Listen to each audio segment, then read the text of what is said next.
Hey guys, and welcome back to the Spruce and Linen channel. I'm Janelle, and today we're going to talk about Instagram for makers. So I just wanted to share some of the strategies that I've learned along the way and what has worked well for me so that maybe that can help you grow your Instagram as well.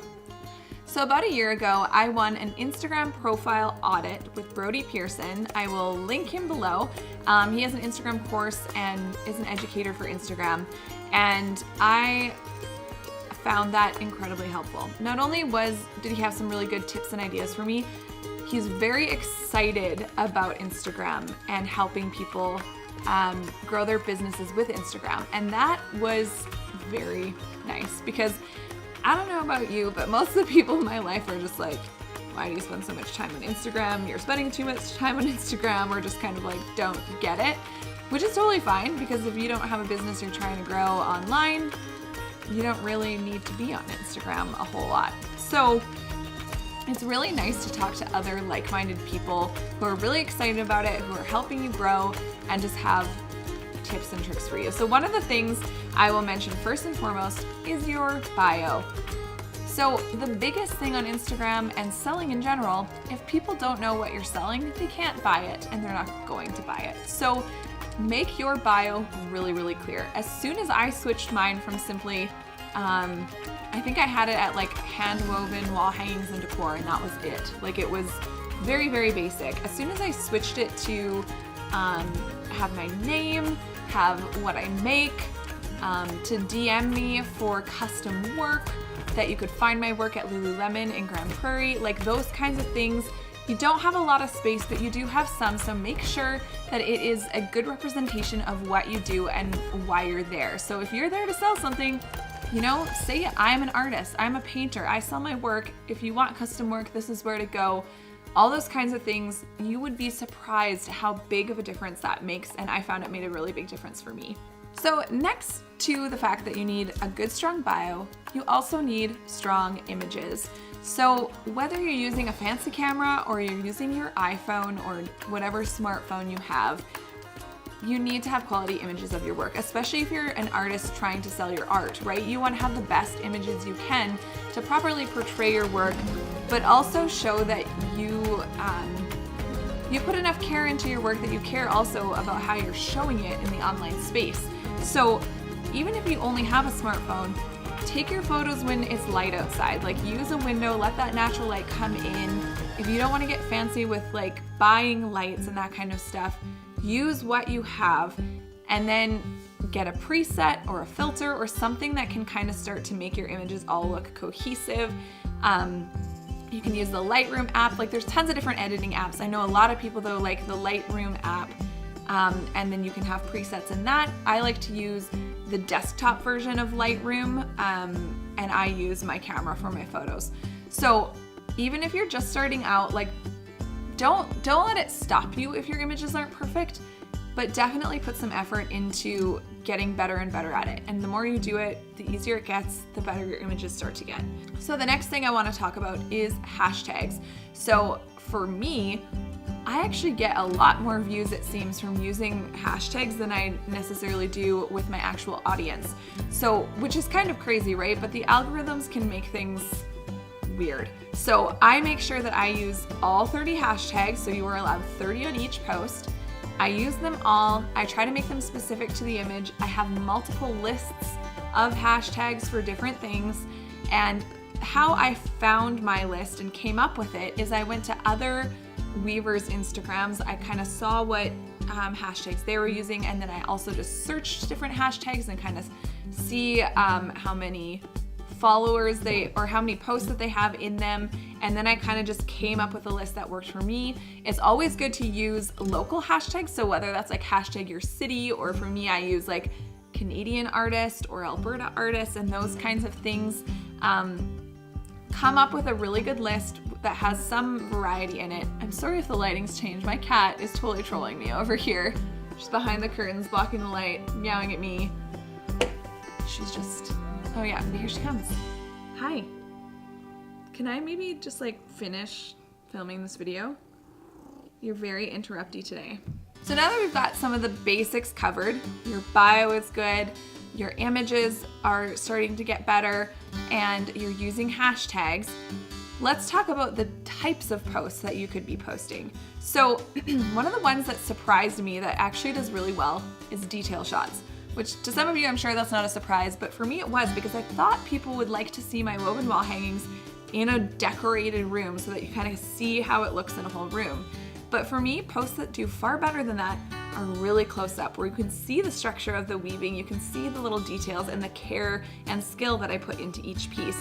People really like that, so I would encourage you to give that a try. But not only that, try a few different kinds of posts and then start to really look at the engagement that you're getting from those posts, and then do more of that. So if you notice that people aren't interested in those sort of backed out shots where your piece is part of a whole room, in my case, but they love the detail shots, then guess what I'm gonna do? I'm gonna start posting more detail shots because that's what people seem to be enjoying.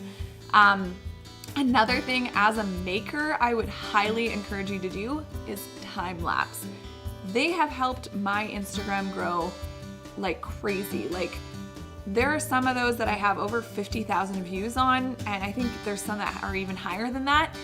People love them. People love to see the process. We have short attention spans, so a time lapse is fantastic because you get to see something come from start to finish in a very short amount of time, and it feels very satisfying to watch. People have described them as like very mesmerizing as well. You can do that with your smartphone. You can also do it with a camera. We use our camera and an intervalometer, and so it takes a series of photos every few seconds, and then we kind of just pile them into a video, and that's how we do ours. It's a little more labor intensive, but if you have a smartphone, get a little tripod for your smartphone, set it beside you, make sure it looks good, and just take a time lapse of you working on whatever you're working on that day. Like, it doesn't have to be a huge crazy setup and anything extra. It can just be simply like, oh, I'm doing this part of my creating today. I'm just gonna film that with a time lapse, and then you can use that as a post in your feed. People really like that, and I'd really encourage you to try that. And then another thing is use Instagram like you're a human, because you are a human, and so are the people on the other side. The people who are trying to engage with you are also humans. So the algorithms are gonna work against you if they start to think you're a bot. So if you use the exact same hashtags every time, if you're going and posting the same exact comment on everyone's stuff, like, those are things that will flag you as a bot. Don't pay for followers. Don't pay for someone to comment for you. And that, again, I mean, by someone, I mean like a bot. Like, if you have a social media manager, that's amazing. However, seriously, this cat is like so all up in my grill today. Anyway, the biggest thing is organic growth. Like, we all want organic growth. It doesn't help you any if you have 50,000 followers and they're all bots and they're never gonna buy something from you anyway. So work hard at it.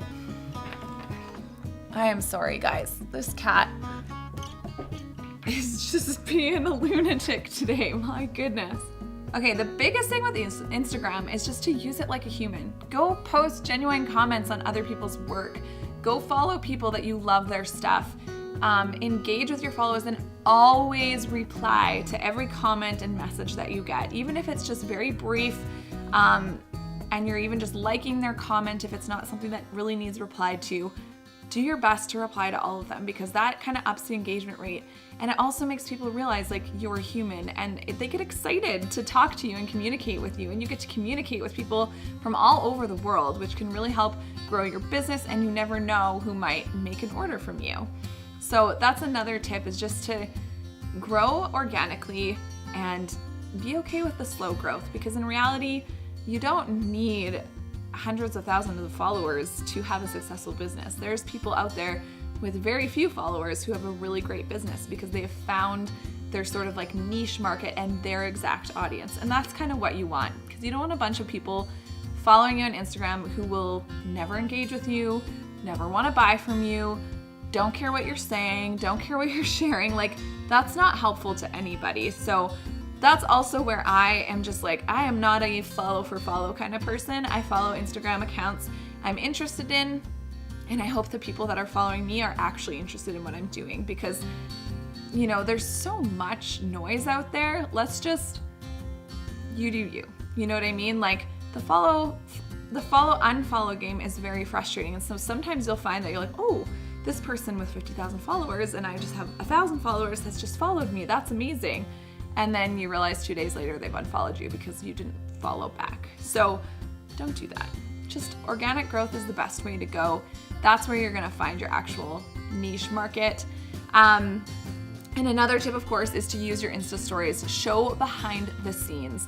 So your time lapse, you know, showing you work, that's one way you can show your time behind the scenes. But another great place is in your stories, because in your stories, things can be, if you want your grid to remain kind of neat and tidy and pretty, use your Insta stories to show the more casual, candid, raw kind of content that you have to share, which could be, here's the mess I made in my studio today working on blah, and show a lot of that stuff, because not only does it kind of like help people remember that you are a human and that you're probably just like one person in a little studio making these beautiful things, but it also really brings people in and allows them to see how the process works. And so then you get people also following you who might do something similar to you, and you can maybe share different ways of doing things, and that's really fun too. And I do that with a lot of weavers on Instagram. It's so helpful. The community is fantastic, how people just like want to help each other out and are there to answer questions, and I try to do the same on mine as well.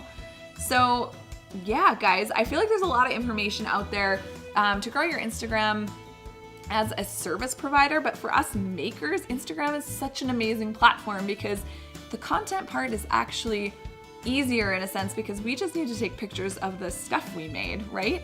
And show that in different and unique ways. So yeah, I hope that you get out there and try using Instagram to grow your business. It's a really fantastic platform to share your work and to bring people in to your community and just show them what you're doing. If you have any questions, things you want to learn, videos you want to see, please post them in the comments below. I read all the comments, I reply to them, and I just want to know what you want more of. So if you like this video, please hit that like button, subscribe, and click the bell to get notifications when I post new videos. Thanks so much for watching, and I'll see you on the next one. Now I'm gonna mess up every 5 seconds, even though the first time I recorded it was fine. I'm Janelle, and this is indeed the second time I'm filming this video, because the first time the camera just turned off on us and I filmed like 20 minutes, just turned off. So if you want to, there's cat hair in my mouth. So another thing, sorry, there's so much cat hair all around me right now. I just cleaned this house. That's a wrap on this one. Time to go change my shirt and make you think that it's a different day to record the next video. Shh.